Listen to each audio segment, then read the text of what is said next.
What if I told you that the secret to financial success might be working less? Interesting. Today, we're exploring this paradoxical question. How can taking time off work actually improve your financial situation? So stick around as we uncover the biblical principle of Sabbath and really some of the amazing things that we've seen in our own lives and others as well.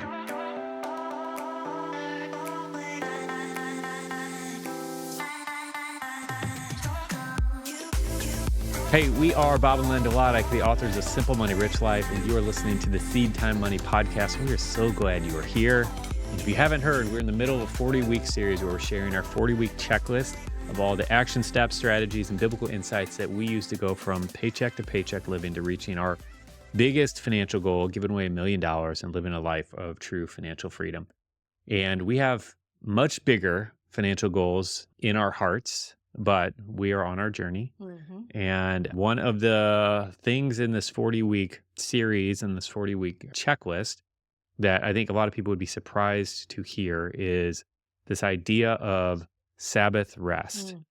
Because this feels counterintuitive. This feels like that would be the thing that would, in fact, I can name off a whole bunch of gurus, business gurus, who would say that is the dumbest thing you can do. Like if you want to make more money, that's the dumbest thing that you can do. Yep.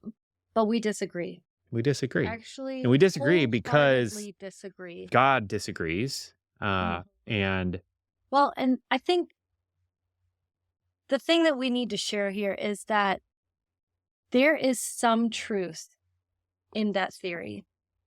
However, I believe that God has showed us a better way and that there is an invitation waiting for anyone who will take advantage of it, actually. Yeah. Not just even Christians. It's actually just a biblical principle that anyone can tap into. And there's something incredibly powerful that I think you and I are completely sold out to this idea. Yeah. And I want to start by sharing a story from our book in chapter 30, where we are talking about this concept. And it's actually a good friend of ours. His name's Christian Rasmussen, and he's a real estate agent in town.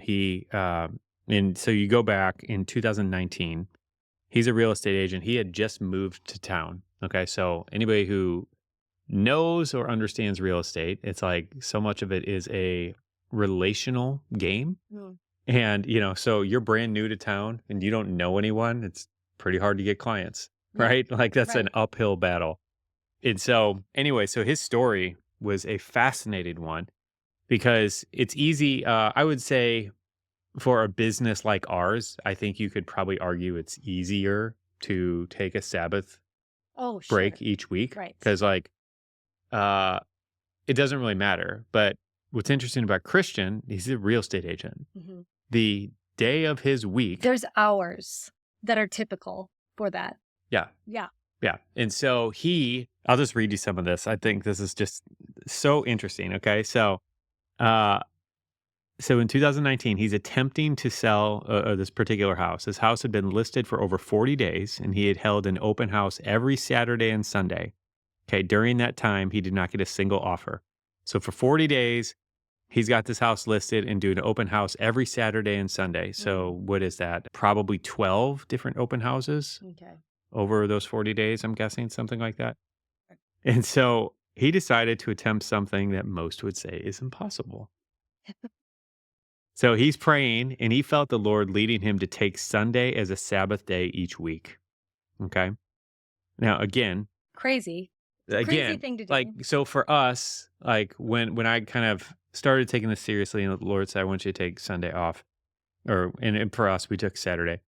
And just made that a Sabbath. We're completely stepping away from work, not doing email, not doing anything. That wasn't easy. It's not easy. It's not easy for anyone. But when I think of Christian here as a real estate agent, this just doesn't make any sense. Okay? Because Sundays, that's the day when you do open houses. Right. Pick any other day other than that day and take a rest. Right. Okay? Yeah. So anyway, yeah, I'm trying to see. Okay, so again, he's a rookie agent at this point. He hadn't built his client base. And so all the veterans in his office said, that is the worst idea. You can't do it. Right. In fact, one guy said, you will never make it in this industry if you do that. Like, what kind of warning is that? Yeah. You know? Well, and like, let's also think about this. These were veterans, which means they had had some success in this area. They knew what they were talking about, right? Yeah. Yeah. It wasn't just, somebody giving their 2 cents. It was people who knew what they were talking about. Yeah. Yeah, Right. absolutely. And then here's this rookie who's like, yeah, I'm so naive. I'm just going to take off every Take off Sunday Sundays. to honor the Lord, you know? Well, I think God's called me to Um, do it. Right. so anyway, so he ends up deciding I'm going to follow because God led him to do this. He decided he was going to start doing it. Mhm. Okay. So the first Sunday came and he did not host an open house because, again, he had done every Sunday the previous probably 6 weeks, you Right. know? Um, so that Sunday comes, he did not host an open house. He chose Sabbath rest instead. The next day, So Monday, he receives a full price offer. Mind you, 40 days previous, no offers, had done open houses every single Saturday and Sunday. Like, I It's just, just hilarious. it's just amazing.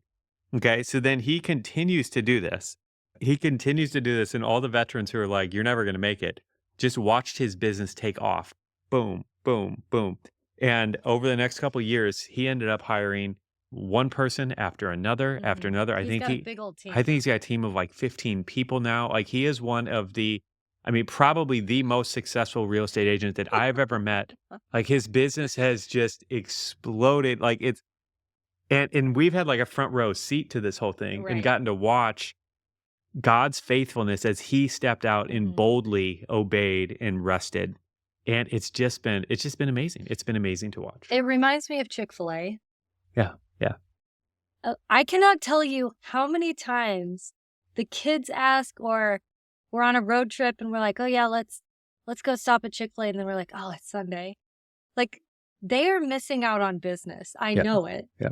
But what are the statistics of them? So this was amazing. I read this in an Being article. closed on Sunday. It's Subway, Burger King. It's like 3 different big name restaurants, like Subway, Burger King, and like one other fast food restaurant. The average Chick-fil-A earns more than Subway, Burger King, and like one other combined, being open 6 days a week.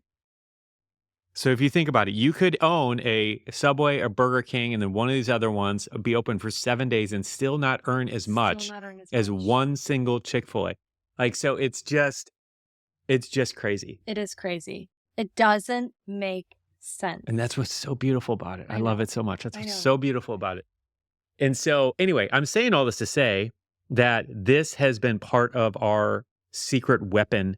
I have no doubt. And so like the weekly rhythm, I think is great. But like, if you know some of our story, we've talked about this in the past, but like we've taken a monthly sabbatical every year, pretty much every year, I think for the last 12 years or so. There were a couple curveball years where we had a baby or something, like whatever, where it just didn't work out the way we envisioned, but that was the Sabbath. It was just kind of just being together as a family though. There's something to that for sure. But point is, it's like this has been a regular rhythm for us for the last 12 years or so. And when I talk to people about it, like I cannot recommend it highly enough.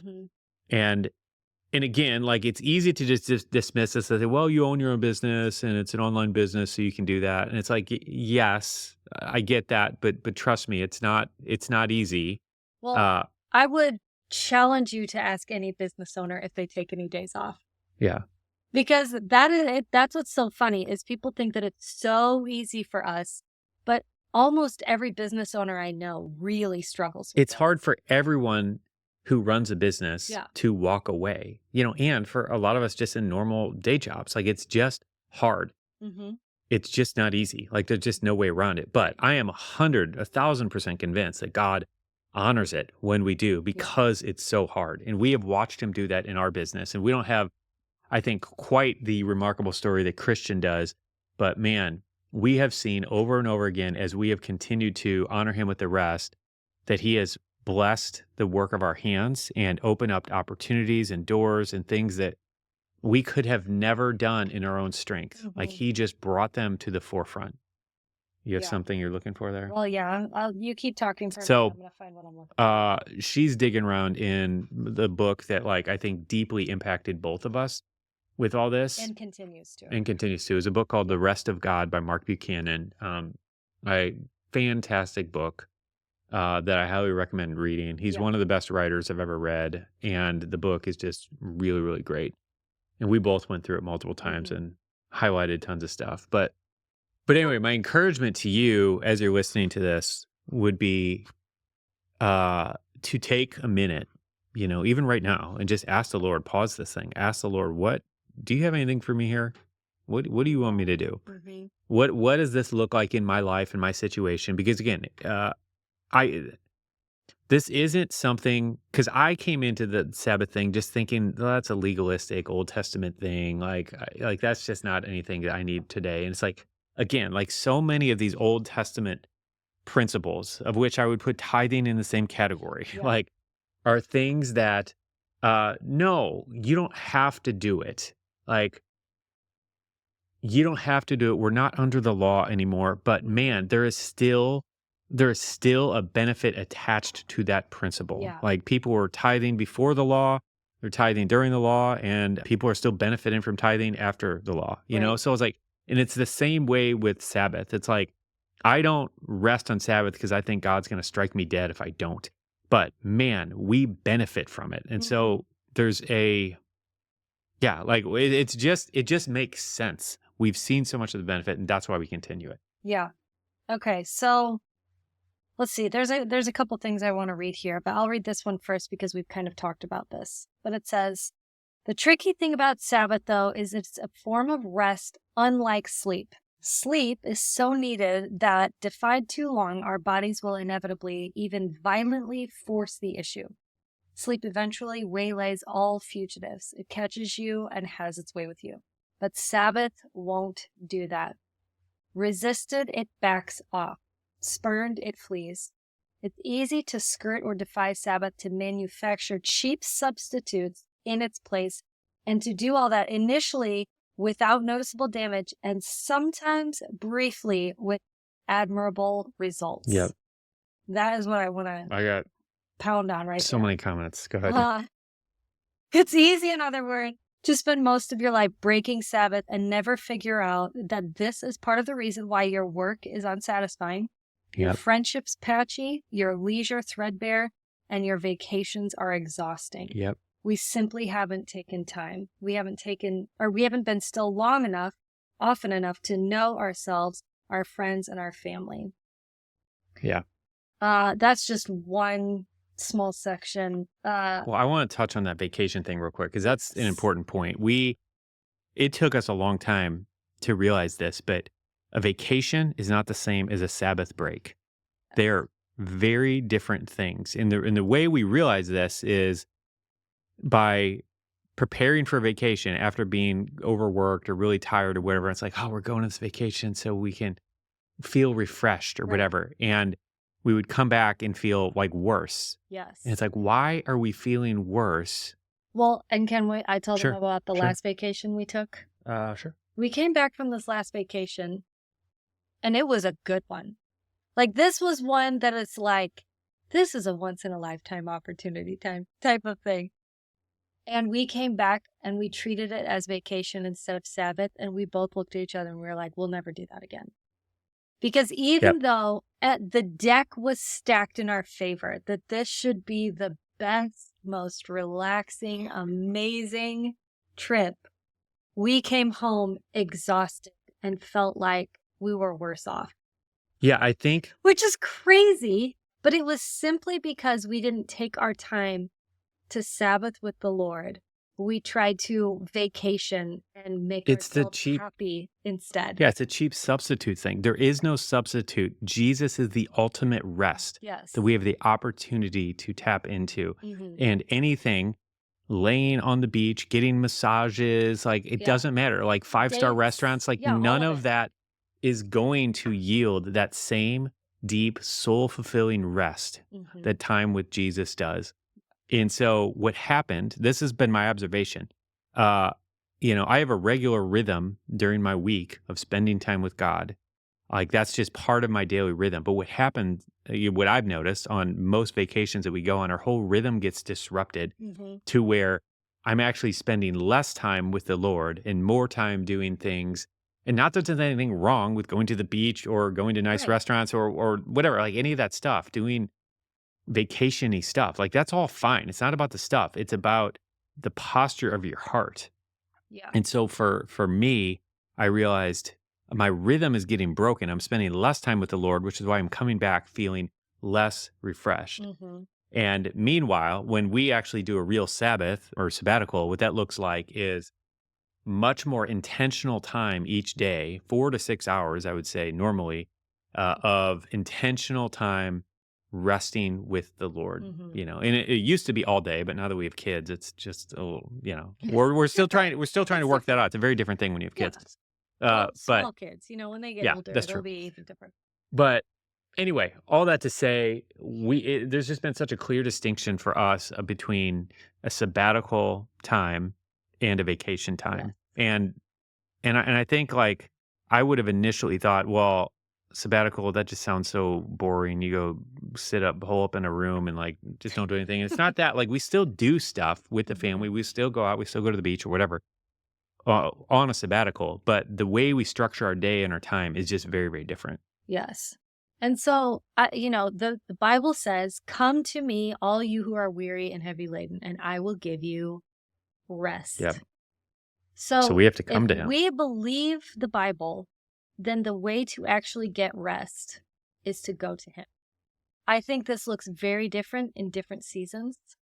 And even just, I think there's a tendency as Christians to, ask our pastors and ask people that we look up to, oh, what does your time with the Lord look like? And I actually don't think it's supposed to look the same every single time. Yeah. Every time I hang out with Bob, it is different. Sometimes we just sit together. Sometimes we just watch TV together. Sometimes we have really deep conversations. Sometimes we have conversations to sort things out. Sometimes we have arguments that lead to resolution. You know what I mean? Like it is very different when we hang out. Sometimes we work together, like right now. Like right now. But all of that is still building relationship, right? So I think the point in this is if you have a newborn baby, sometimes your rest with God looks very different than if you are a empty nester. Yeah. Or pre-kids. Or you have little kids that are a little bit self-sufficient, but not completely yet. Like all of those times, things look different. But to me, what they look like, if I can put a general rule on this, is time away with the Lord to where I am able to sit in his presence. That would be probably the thing so sometimes that looks like I am driving in my car by myself to wherever. I'm volunteering at church. I'm going to the hairdresser, whatever. And I am either quiet with the Lord or I am listening to worship music and worshiping, or I am praying. Sometimes it is a walk where I just sit and just I don't listen to a podcast. I don't listen to music to distract me. I just walk and let it be quiet. Sometimes it is sitting in my bedroom praying. Sometimes it is Bob and I praying. So I think this looks very different depending on, this can even be based on my mood, right? Like when you're hanging out with someone, sometimes it's based on your mood. Yeah. And I think that's okay. And not that, we shouldn't have spiritual discipline set in place, but just that it doesn't always have to look the same. Sometimes when I'm reading my Bible, I'm getting so distracted. I'm like, Lord, I want to spend time with you, and this isn't working. Let's try something else.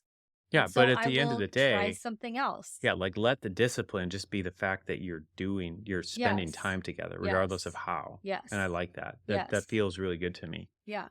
And so that I think summing this up, like that would be my challenge to you, friend listening, who we are hopefully encouraging in this. Wherever you are in this, if you are not taking a weekly Sabbath, I encourage you to do that. Pray about that and do that. Yeah.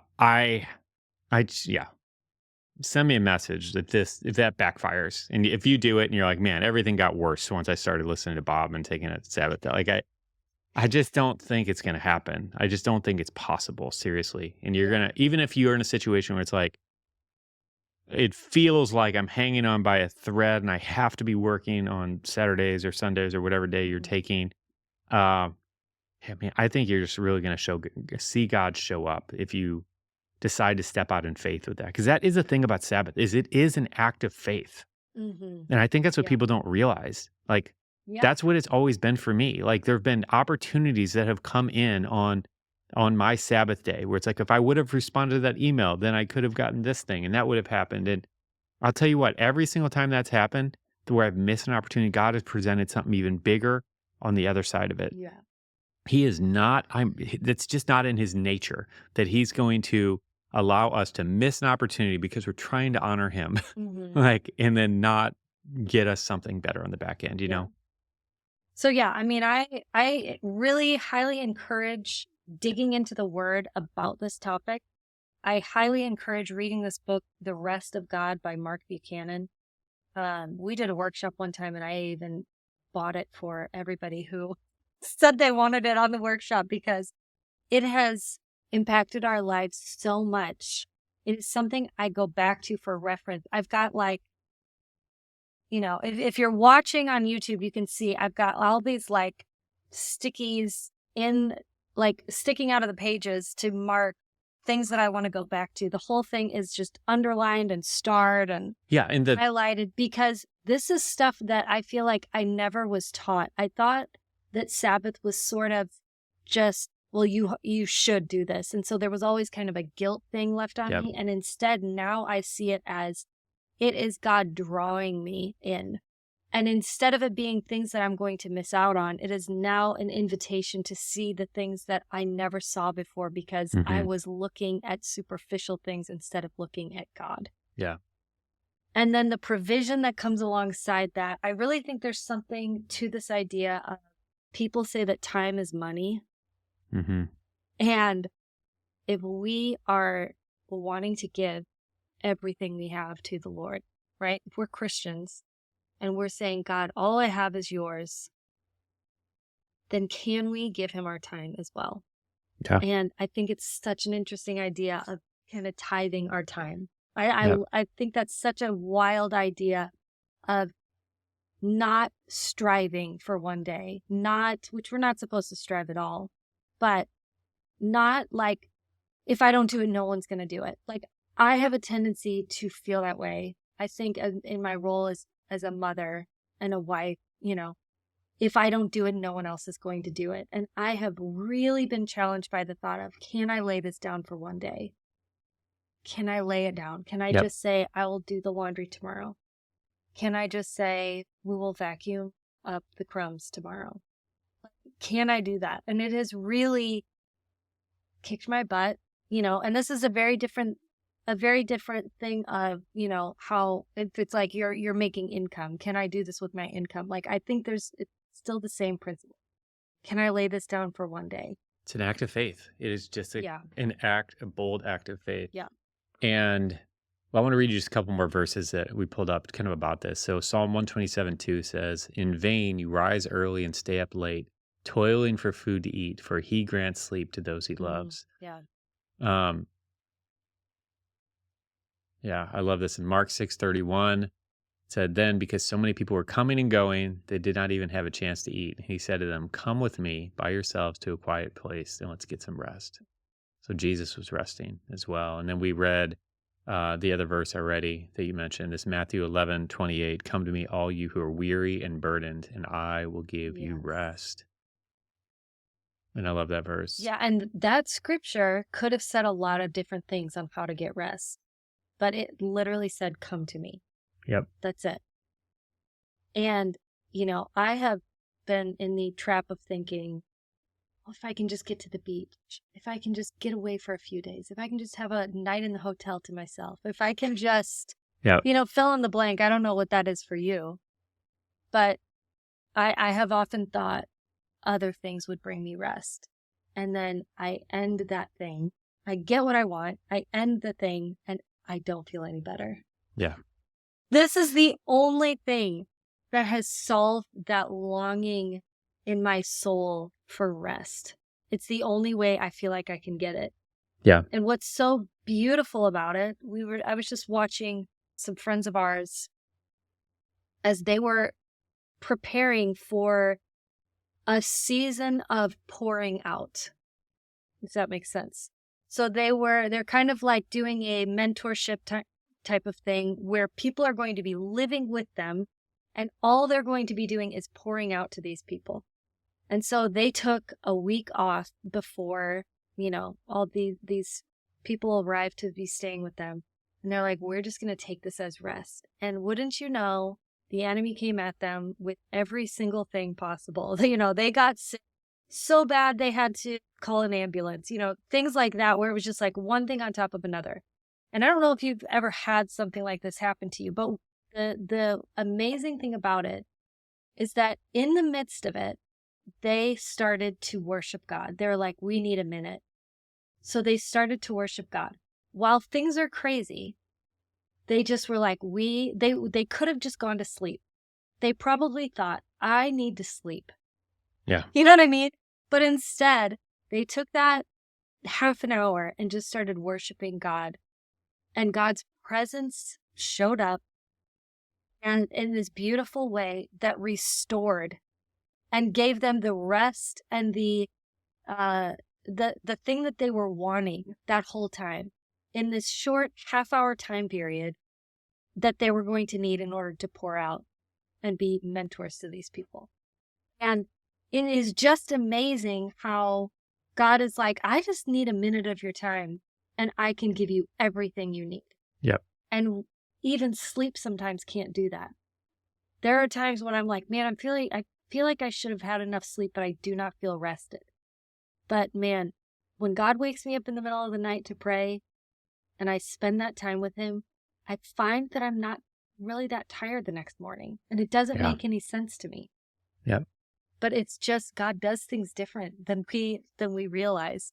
So we could go on talking about this for the next, I don't know, 8 hours. Yeah, I want to tap into one more piece just in terms of how this is connected into this whole series that we're in. Yes. And I think the thing here is, yes, we're talking about a lot of these benefits, but there have been, and I hinted at this before, but there have been significant revelations, insights that we've gotten from the Lord that I don't think we could have gotten any other way without having specifically sabbatical times, and I think the once a week Sabbath, I think that generates this as well. But those concentrated times of taking 4 weeks to step away, and again, I know not everybody can, so it's not about whatever the magic number. I'm just saying that for us, some of those windows after them and during them, like the Lord just downloaded things to us that were part of what led us to making some of the decisions that we made that really helped us reach some of our biggest financial goals.